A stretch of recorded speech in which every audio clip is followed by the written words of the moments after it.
আসসালামু আলাইকুম, সবাই কেমন আছেন? আশা করি ভালো। অক্টা এফএক্স ব্রোকারের সি ট্রেডার প্ল্যাটফর্মের ভিডিওর 3 নম্বর পর্বে আপনাদের সবাইকে স্বাগত। এই পর্বে আমি আপনাদেরকে দেখাবো কখন ট্রেড ওপেন করবে। আগের পর্বে আমি দেখিয়েছি কিভাবে রেজিস্ট্যান্স এবং সাপোর্ট লেভেল নির্ণয় করতে হয় এবং কোথায় ট্রেড ওপেন করতে হয়। এই পর্বে আমি দেখাবো কখন ট্রেড ওপেন করতে হয়। কোথায় আর কখন দুটো আলাদা জিনিস। কোথায় মানে রেজিস্ট্যান্স এবং সাপোর্ট লেভেলে ট্রেড ওপেন করতে হয়, আর কখন ট্রেড ওপেন করতে হয় এই বিষয়ে আমি আলোচনা করব। তো বিষয় হলো, আগে বলেছি এটা একটা ইন্ডিকেটর। এই ইন্ডিকেটরের নাম হলো Bollinger band, higher Bollinger band, middle Bollinger band এবং লোয়ার বলিঞ্জার ব্যান্ড। আমাদেরকে বাই অথবা সেলে এন্ট্রি দেওয়ার পূর্বে প্রথমেই 1 নম্বরে যে বিষয়টি লক্ষ্য রাখতে হবে, 1 নম্বর যেটা মনিটরিং করতে হবে, 1 নম্বরে যে বিষয়ের প্রতি অধিক গুরুত্ব দিতে হবে সেটি হলো হায়ার বলিঞ্জার ব্যান্ড এবং লোয়ার বলিঞ্জার ব্যান্ড। আমরা যদি কোনো ট্রেড বাই এন্ট্রি দিই, মানে কিনি কোনো কিছু, তাহলে আমাদেরকে প্রথমেই যে বিষয়টি লক্ষ্য রাখতে হবে সেটি হলো যে লোয়ার বলিঞ্জার ব্যান্ড টাচ করেছে কিনা। যদি ক্যান্ডেল এভাবে নিচে নামতে নামতে দেখেন এখানে লোয়ার বলিঞ্জার ব্যান্ড টাচ করেছে এবং ওভার উঠেছে, এরপরে এখান থেকে দেখুন মার্কেট এই যে উপরে উঠেছে উঠেছে উঠেছে উঠতেছে উঠতেছে উঠতেছে উঠতেছে, এখানে হায়ার বলিঞ্জার ব্যান্ড টাচ করেছে, তারপরে মার্কেট নিচে নেমে আসছে, আবার হায়ার বলিঞ্জার ব্যান্ড টাচ করেছে, মার্কেট নিচে নেমে আসছে, হায়ার বলিঞ্জার ব্যান্ড টাচ করেছে, মার্কেট নিচে নেমে আসছে, হায়ার বলিঞ্জার ব্যান্ড টাচ করেছে, মার্কেট নিচে নেমে আসছে। তার মানে বাইয়ে অথবা সেলে এন্ট্রি দিতে হলে আপনাকে যে বিষয়ের প্রতি অধিক গুরুত্ব দিতে হবে সেটি হলো, আপনি যখন সেলে এন্ট্রি দিবেন তখন ক্যান্ডেলটা হায়ার বলিঞ্জার ব্যান্ড টাচ করতে হবে অথবা ছেদ করতে হবে অথবা ওভার করতে হবে, অন্যথায় আপনি সেলে এন্ট্রি দিতে পারবেন না। কেননা যতক্ষণ পর্যন্ত না হায়ার বলিঞ্জার ব্যান্ডের দড়ি বা সুতো ক্যান্ডেল টাচ না করবে অথবা ছেদ না করবে, ততক্ষণ পর্যন্ত মার্কেট আরও উপরে ওঠার অনেক জায়গা থাকে। সুতরাং আপনার যদি সামনে যাওয়ার আরও অনেক জায়গা থাকে তো আপনি সামনে যাবেন, এটাই স্বাভাবিক। কিন্তু সামনে যাওয়ার জায়গাতে যদি প্রতিবন্ধকতার সৃষ্টি হয় তাহলে কিন্তু আপনি সামনে আর এগোতে পারবেন না, পুনরায় আপনাকে ব্যাক করতে হবে, পিছনে ফিরে আসতে হবে। সো ফরেক্সের মার্কেটের ক্ষেত্রেও তাই।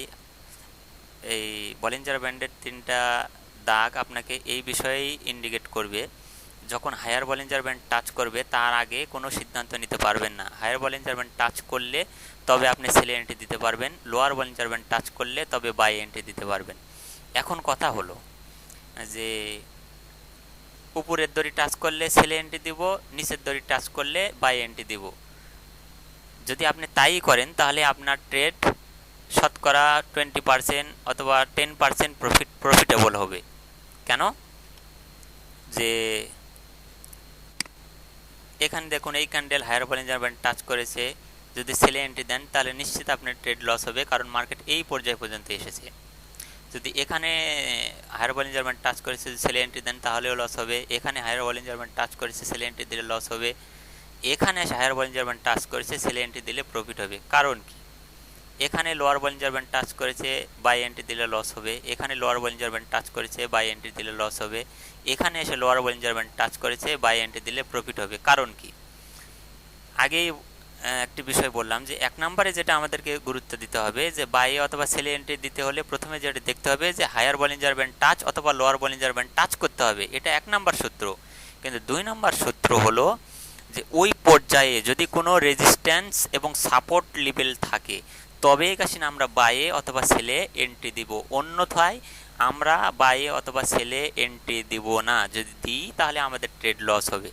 কারণ দেখেন এখানে লোয়ার বলিঞ্জার ব্যান্ড টাচ করেছে, হ্যাঁ, তারপরে দেখেন মার্কেট উপরে উঠে গেছে। যদি এখানে আমরা বাইয়ে এন্ট্রি দিই তাহলে নিশ্চিত আমাদের এই ট্রেডটা প্রফিটেবল হবে। কারণ কারণ দেখুন এখানে দাগ টানা আছে। আমরা যদি প্রিভিয়াসে পিছনে আসি,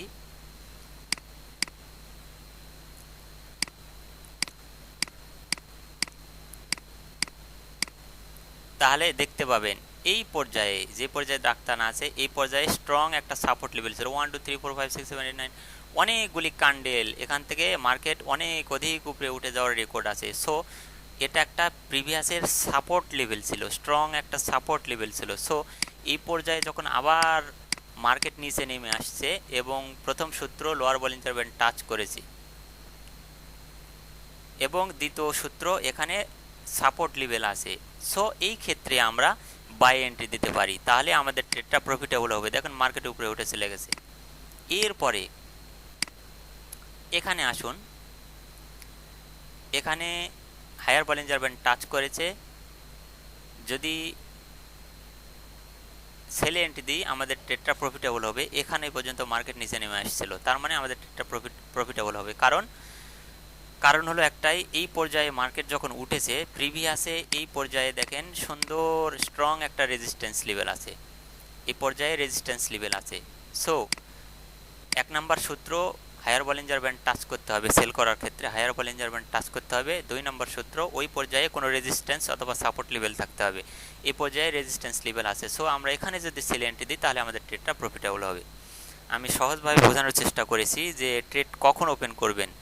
হ্যাঁ, তাহলে ট্রেড ওপেন করার জন্য 2টা সূত্র। 1 নম্বর সূত্র হলো আপনি সেল এন্ট্রি দিলে হায়ার বলিঞ্জার ব্যান্ড টাচ করতে হবে, এবং বাই এন্ট্রি দিলে আপনার লোয়ার বলিঞ্জার ব্যান্ড টাচ করতে হবে।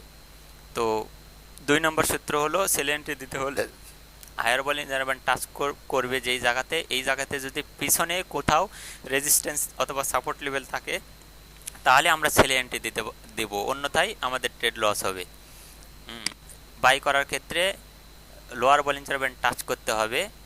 দ্বিতীয় সূত্র হলো ওই পর্যায়ে কোনো সাপোর্ট অথবা রেজিস্ট্যান্স লেভেল থাকতে হবে। যদি এই দুইটা একসাথে মিলিত হয়, একবারে অ্যাপ্রুভ হয়, অর্থাৎ ওই পর্যায়ে রেজিস্ট্যান্স অথবা সাপোর্ট লেভেলও আছে এবং হায়ার বলিঞ্জার ব্যান্ড টাচ করেছে অথবা লোয়ার বলিঞ্জার ব্যান্ড টাচ করেছে, অথবা লোয়ার বলিঞ্জার ব্যান্ড যেখানে টাচ করেছে অথবা হায়ার বলিঞ্জার ব্যান্ড যেখানে টাচ করেছে সেই পর্যায়ে কোনো প্রিভিয়াসে রেজিস্ট্যান্স অথবা সাপোর্ট লেভেল আছে, তাহলে আমরা সেই পর্যায়ে বাই অথবা সেল এন্ট্রি দেবো।